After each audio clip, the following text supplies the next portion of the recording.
starting. So I'm presenting here the topic of Lightning Data Services, and I'm going to explore the few features of it, which is very wait.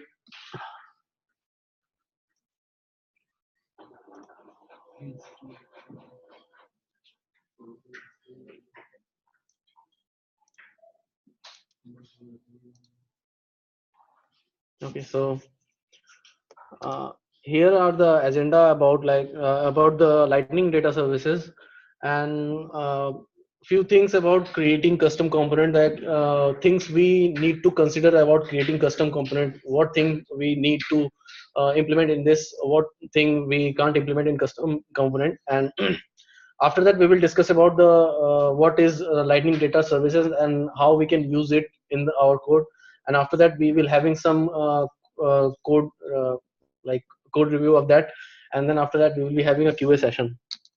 So there are few things to consider when we create custom component, Lightning custom component. So like any one of you like knows about what things we have to consider about creating custom component? Anything from you guys also? Jaipur team. Anything we, yeah, exactly, where we want to use this component, and yeah, and for what reasons we have to create the component. Like there's some reason, like you are going to create that component, you want to use it somewhere else, like to show the records, to create a record, to update a record, to delete a record, we have to use as a button or anything else. So in considering these topics, consider these things, like when we are going to create those components, we have to consider few points after creating these things. We have to have a check for the SOQL thing. There is a condition in Lightning in Salesforce, like we cannot query more than 50 SOQL queries, right? And there's an Apex, like same thing with Apex, and same thing with the like CRUD, Salesforce security check. So we have to consider about the Salesforce security check and the SOQL query limit in the Apex code, right? And we have to write Apex code if we are creating a custom component. Okay, so these things we have to consider before creating a custom component for Lightning. And if we are creating a custom component, then this is a data flow, which kind of issues we are like know that we know that this issue will occur in our custom component, and we can only like when we create like I'm taking an example. If we create an highlight panel of something showing about a record, like there is an employee object and we are showing a just employee name on a component, and a second component is having all the detail about employee, right? So we are using both component on the same layout page. So we are doing a dual SOQL query, right? For showing a minimum record and for the detail record, we are doing a dual SOQL query. So which is not actually feasible, and which are getting in count of the SOQL limit. So and we are also going to face some UI consistency issues because of the some text thing. So we have to, like, some text is like going to break the code, going to break the design issues. Okay, UI. So the Lightning Data Services is something like we don't have to like limit the SOQL query limit. We don't have to create custom UI. If you want to use custom UI, then you can use custom UI. Otherwise, you can use also the standard UI which is given by the Lightning.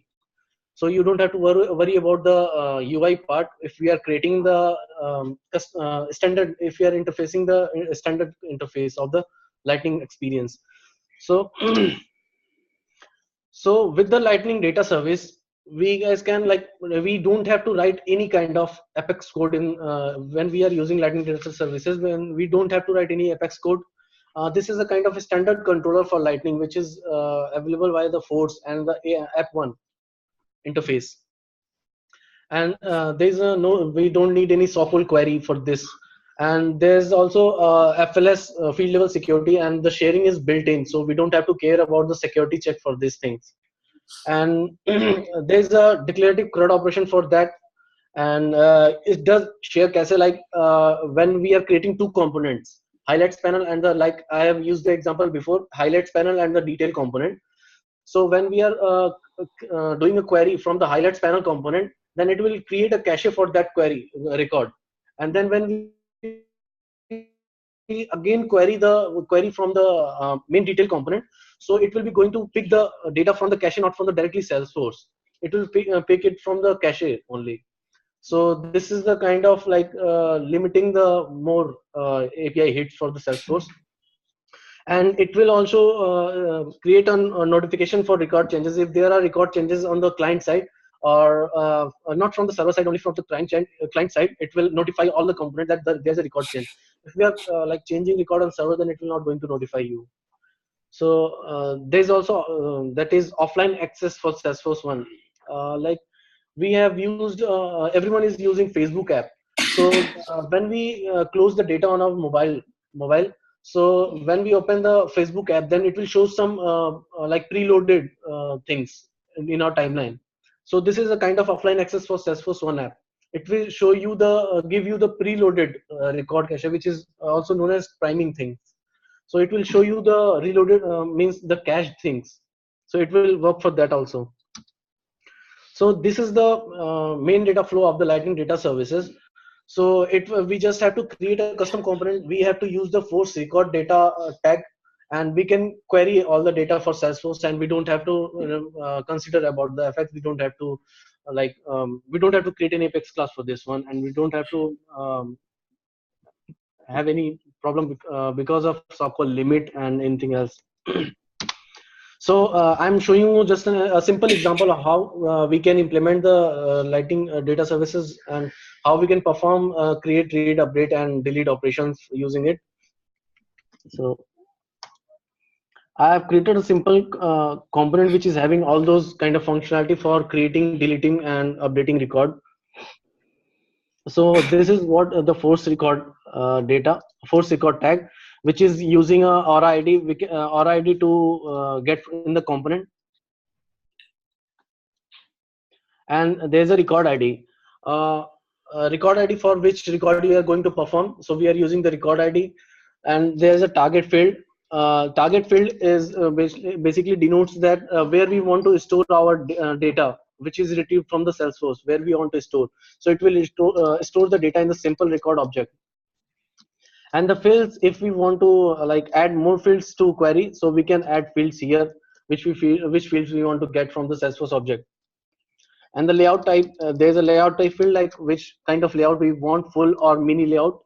And the mode is applicable for like do anything else. If we are doing a edit mode, then it will open it for the edit one layout. And if we do a delete, then it will open it for delete one. No, not delete, it's actually for update and view or insert. So and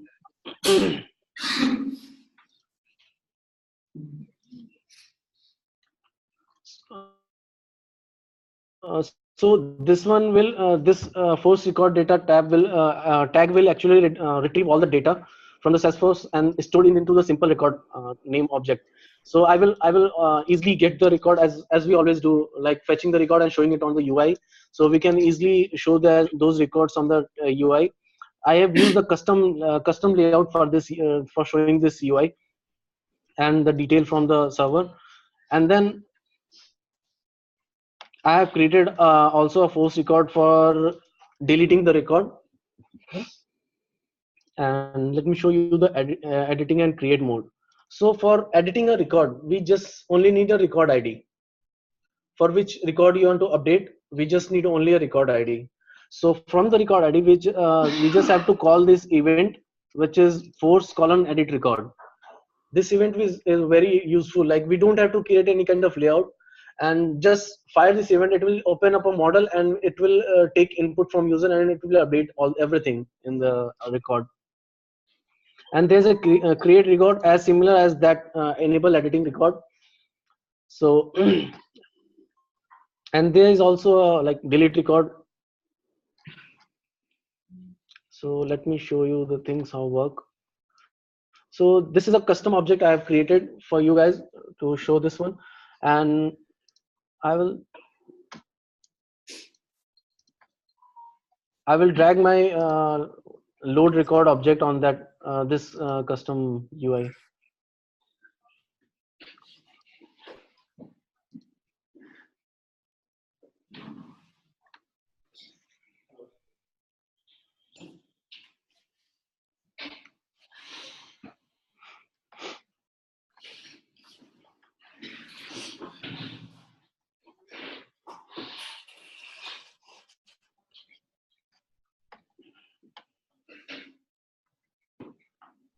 So this is my load record component. I'm dragging it on the UI and saving it, and now the changes reflect on my custom record page.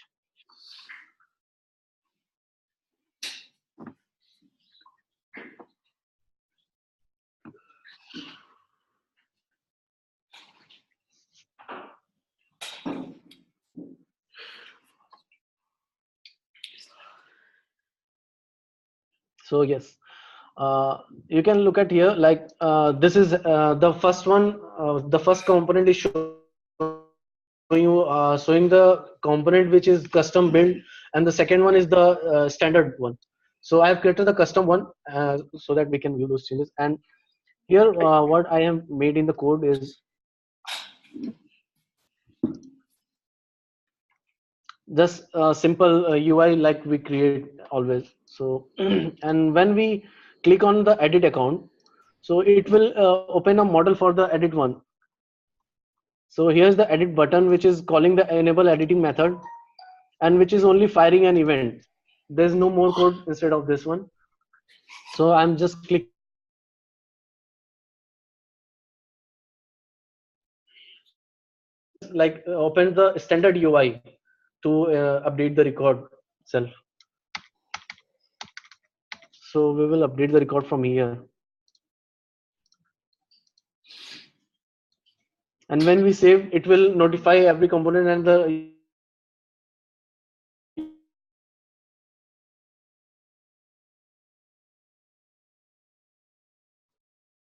be the standard model for getting a new record.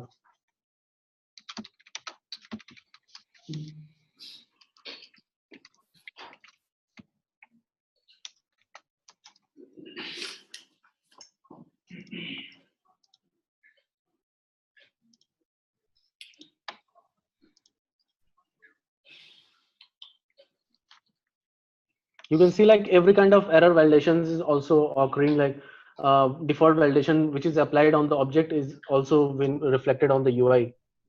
So we have created the sample component, a sample record for that, and we can also perform the delete operation from here, and the record is deleted now. So this is only without Apex. This is doing without Apex. So this is all the things, and here are some limitation of the force record like Lightning Data Services. It is only available for Lightning Experience and Salesforce One app, and it will not work in other Lightning component and for Visual Force Page, Lightning Out, and communities. And also, if we are using this communities or Visual Force Page inside this Visual Force inside Lightning Experience, then it will not going to work. And one major flaw we can say like is only applicable for one record. If we want to fetch a list of record, then we can't do it with Lightning Data Service. We have to write our own Apex code. Okay, so this is all. Thank you, everyone. So if you have any question, can.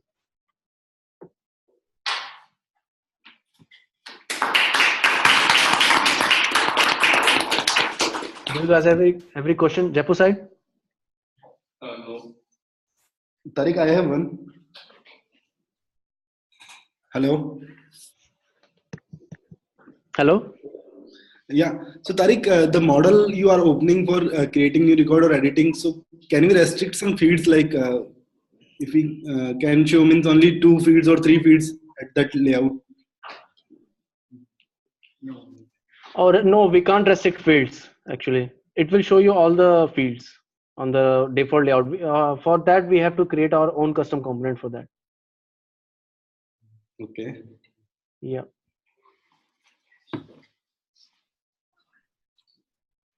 Anyone else?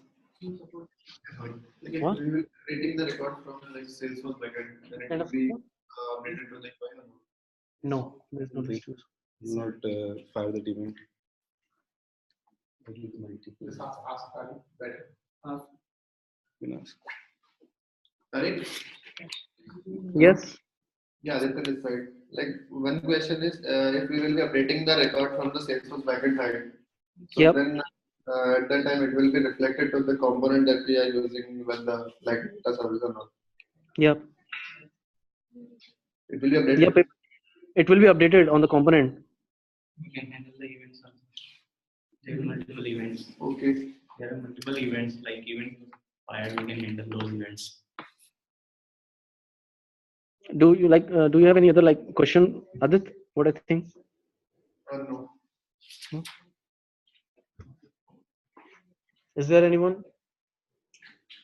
Yeah, we all good from here, Jaipur office. Okay. From Gurgaon. Thank you, everyone.